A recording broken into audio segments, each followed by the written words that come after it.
Hey guys, Connor here with Chrome Designs, and thank you so much for watching this video. Today we have a very exciting After Effects tutorial I'm going to be showing to you guys, and I'm going to be looking at a particle transition to text.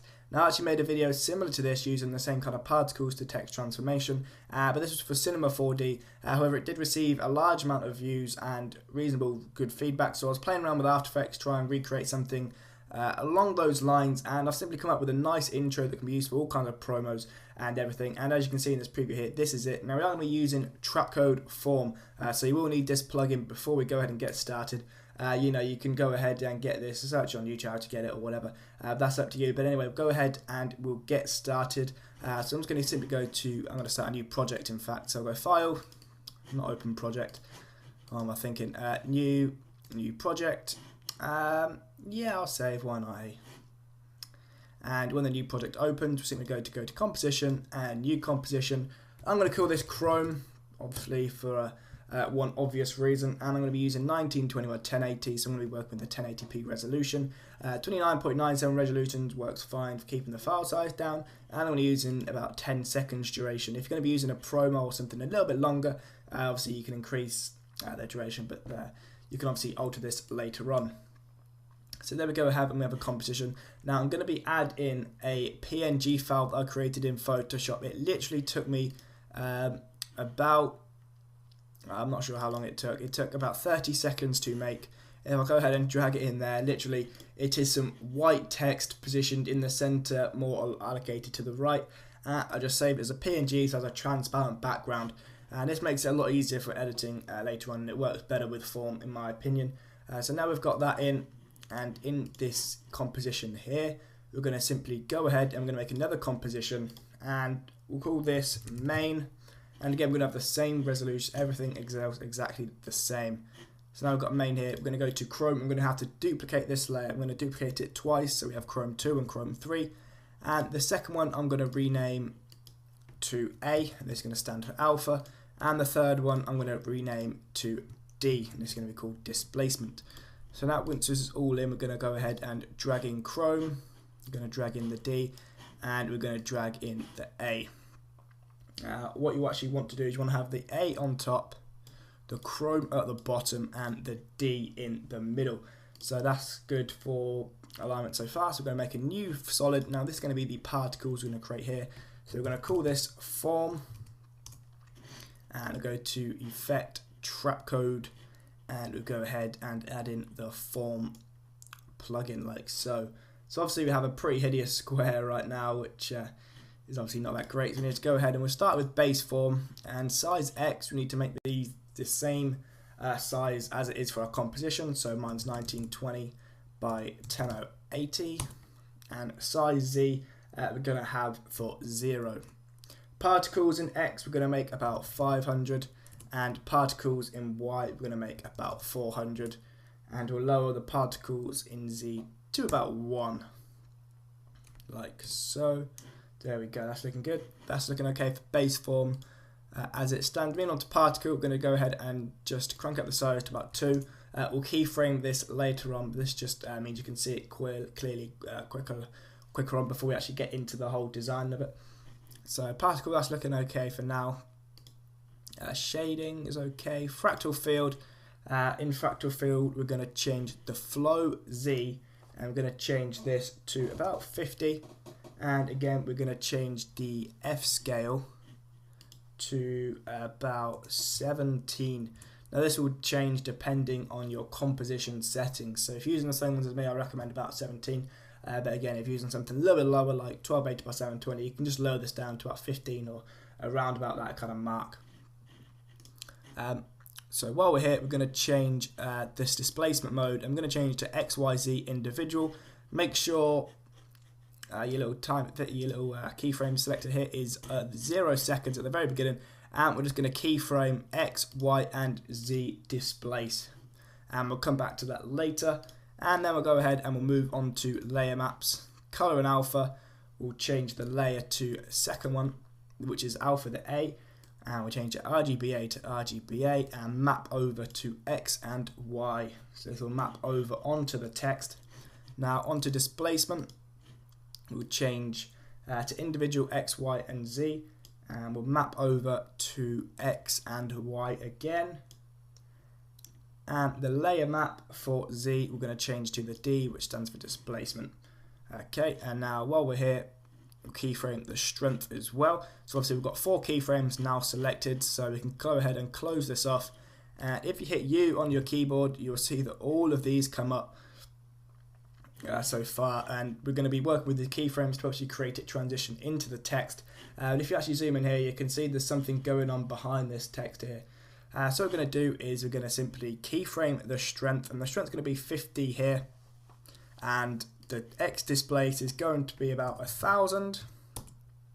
The Y display is going to put about 800, and the Z display is going to make about 2000, like so. So it kind of comes in as in so some close to the camera, and it's really the depth, it gets more depth, so it's not kind of completely linear and flat.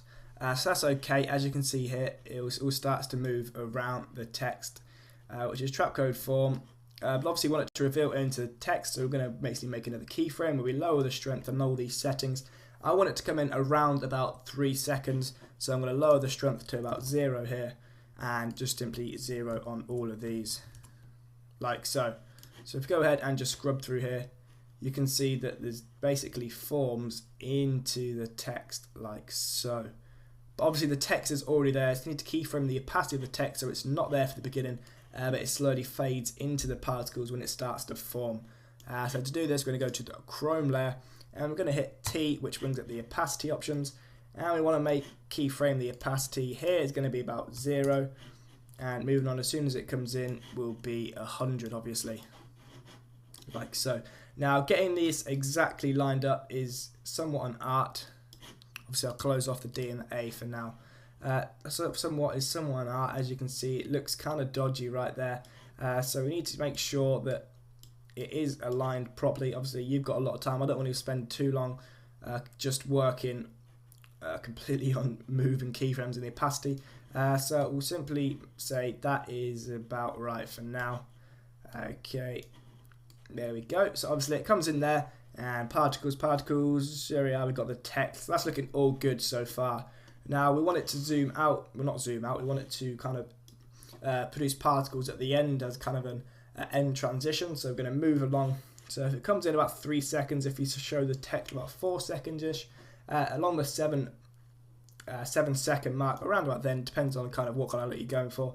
You just want to keyframe all these values again. So simply go ahead and click this little diamond over here, as well as the opacity here, in fact, on the Chrome layer. So then obviously we'll move over to about 8 seconds-ish. We'll work on these top layers. So the strength here will go to 50 again, and I'm going to add similar values, about 1000. You can use a little dragger to make more different look, but it doesn't really matter. I usually like these settings. So 1000, 800, and 2000, not 200. There we go. So if you see there, it starts to explode again behind the text, which is pretty cool, like so. And this is back out. So now I'm going to highlight all of these, and I'm going to move them over right to the end, just so it keeps on going, although we will alter this later on maybe. And so obviously the text is still there, so we're going to simply go ahead and keyframe this text again. So if it's 100 there, for example, move this forward just a tad, and we'll lower the opacity to about 0, like so. So if you see, okay, that's not exactly lined up, so we need to kind of alter these keyframes just so it looks around about like it could be. Look all right, there we go, that's looking good. Okay, so that's all right, and so over here it is looking good again. So we're going to go ahead, I'm going to create a RAM preview for now, and just have a look and see how good it actually looks. Okay, so that looks good, but if you notice when it forms into the text, it looks slightly harsh. It looks like it's not doing much there, and it all of a sudden comes in too close. So it's a bit hard, like as I said, a bit harsh. So at the end it forms a bit out of character. So to kind of solve this, we highlight these keyframes, right click, go to keyframe assistant, and go easy ease. Again, you can press F9 on your keyboard if you will, but we'll go ahead and create another RAM preview, and you should be able to see a slight more kind of subtle and gentle reveal of the text like so, and that looks a lot better in my opinion. So there we go, we've simply got the kind of base of our whole transition text. And one other thing I like to do is if I go to particle and I'm going to keyframe the size, okay, so when it goes over here, when everything goes to 0, I'm going to keyframe the size to 2, but at the start I'm going to add a keyframe for 10 like so. So as you can see, the particles are a lot bigger here and they kind of gradually get smaller to form with the actual text like so. And I'm going to create a similar thing at the end. For example, the size there is going to be, and so we'll click U again like so, so the size will come up, and we simply keyframe this size here and then go to the end as well and then add 10. It'll create a similar thing just for the end, so the particles generally get bigger as they explode or form out. So that's looking good. Okay, so that's looking good as I just said. So we're going to go ahead and work on a background now. We'll simply go File, New, we'll make a new solid. Same kind of 1920 by 1080. And go ahead and just click a generate. I'm going to generate a ramp. Now, getting these right colors is kind of quite hard. I'm going to go for kind of bluey, whitey kind of color in my. I think that suits it quite well. Okay. Now I want it to be more. In fact, I'm going to change it to a radial, like so. So if you have a look here, that's a lot better than the black anyway. But obviously the white's a little bit too bright because this text. You want it to be able to be quite comfortably red. So that's looking good. Okay, we'll maybe make this color just a little bit darker, just to create more contrast around the outside. There we go. And you know, that's looking pretty good so far. Now one other thing I like to do is add a motion blur to this form. So to do this, we're going to simply click on the motion blur, clicking these little circles up here, and then adding it onto the actual form layer. Now I would show you, if I created a RAM preview, it would take a long time, but when you actually do this, you'll notice that it makes it look a lot more fluid and it adds kind of a more elegant kind of feel to it. So that's looking okay. But still, you know, the particles are a bit full on. So one way I like to get around this is on this particle thing up here, I'm going to change the opacity random to 100. So that basically means there's more random in the opacity. So some will have 10 opacity, 10% opacity, some will have 100, some will have 0, some will have 50. So it really varies it up. I really like this kind of look. I think it looks really sleek. And so you can see here, just with these screenshots, it's looking coming together quite well. But if you want to look at my preview, it had a shadow. So we're going to be creating a shadow now. This is really, really simple, but it creates a really nice look. So we're going to simply highlight the form and these 3 layers. And we're going to go right click and we're going to go pre-compose. And I'm going to call this, in fact I'm going to leave it at that. I'm going to click OK. And then I'm going to duplicate it. And the one that we duplicate, we're going to call, we're going to rename this. I'm going to rename this shadow. Make sure it's the one underneath. So now we need to make sure a 3D layer is on this layer. We're going to simply rotate it. So go down here and transform. And we're going to alter the X rotation to that. I'm going to make it -80, like so. And obviously we're going to drag it down because it is a shadow and it's down here. So if we kind of scrub through here, I'm going to change it from full to a little bit low just so it's easily viewed for you guys. We've got a nice shadow formatting, and as you can see there, but obviously that's not a real life shadow. We're going to alter this so it makes it look like it's more subtle. So we're going to go, and on here I'm going to go to effect, and we're going to go to, we're going to generate fill. We'll add a fill to the layer, and we're simply going to go to blur and sharpen and add a Gaussian blur, like so. So the fill, we're going to make a nice grey colour, like so. We can change these, and we'll increase the blur as well. That grey is a little bit too light. It needs to be able to be stood out. So the blurriness is okay. I like it to about 27. I think that gives a good kind of contrast. Maybe just a little bit lighter, like so. And there we have it. You can see a nice shadow coming on here, and that really makes a more kind of 3D studio look, which really adds to the whole thing, I feel. One other thing, in this pre-comp one, we're going to rename this. We're going to rename this title, and we'll go to effect, and I'm going to add a stylize and glow. Now it's kind of just generally literally what it does. So it does what it says on the tin, and it's going to kind of glow around. I quite like this look. Kind of again, it makes it a lot more elegant. So if we increase the intensity here, you can see that it looks quite nice on the text and everything. So it makes it look there's more of a shine going on, especially even when you go to the end as well, like so. And there we literally have it. We've got most of the stuff going on here, and the title, everything is looking pretty much in place. You know, there's other little things you can add. For example, I had the little text underneath that revealed. That is simply just text with opacity change and everything. I added a little shine on the text that came across. That's just by using a few of these effects over here, and that's all depends on you. So you can create whatever you want. There's other little things you can add. In fact, one more thing maybe before I do go, if I make a new solid, okay, and I'm just going to drag this below the shadow. I'm going to go to Effect, Generate, and I'm going to generate a 4-color gradient. Now this is a quick one. I kind of like to create a nice light kind of thing instead of actually using the light itself. This gives a good effect. So I'm going to change all these colors to black apart from the pink one, bottom left. And I'm going to change this color to a nice orange color like so. That's looking good. I'm going to move it over more into the center over here. Now obviously this looks pretty cool, and it kind of goes against what we just completely done. So we're going to get rid of the black. So by doing this, we're going to change the blending mode to screen, and this will basically get rid of the black. So we've just got the orange light.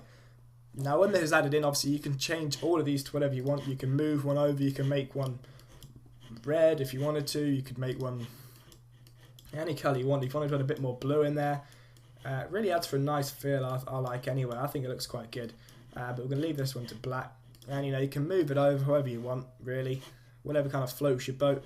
Whatever you think looks quite good. You know, you can lower the opacity as well to about 75% if it's too strong. But that's creating a nice kind of effect. So if I quickly create a nice RAM preview, I'll hopefully I'll wait for it to go until the text actually forms. Maybe looking at it just a bit there, maybe the shadow is a bit too dark in my eyes, but I really like the colours going on in the background. But anyway, I hope you guys have learnt something from this anyway so far. You can use this loads of different intros, most things, anything. This kind of effect can be applied. Anything that reveals, it's generally just a transition, like a custom transition. So most things just with text coming in, you know, this could be involved. It could, again, like I said, a whole intro, a whole promotional video, anything like that, because it does look really professional, especially when it's done right, and the keyframes I got into perfect synchronization, so it looks completely fluent. It looks really professional, kind of like proper like studio finish. So the text actually formed now, so we're going to go ahead and have a look at this. Now, I think that looks really good. I'm really liking this effect. I think that keyframe looks quite good. Maybe the opacity should have come in just a little bit quicker, but you know, that's a bit too late for that now. Well, it's not, but I'm not going to bore you with altering the opacity. I've shown you the skills. Thanks for watching this video, guys. I hope you learned something. So yeah, thanks a lot, and I'm sure I'll see you guys soon. So thanks for that. See you later. Bye.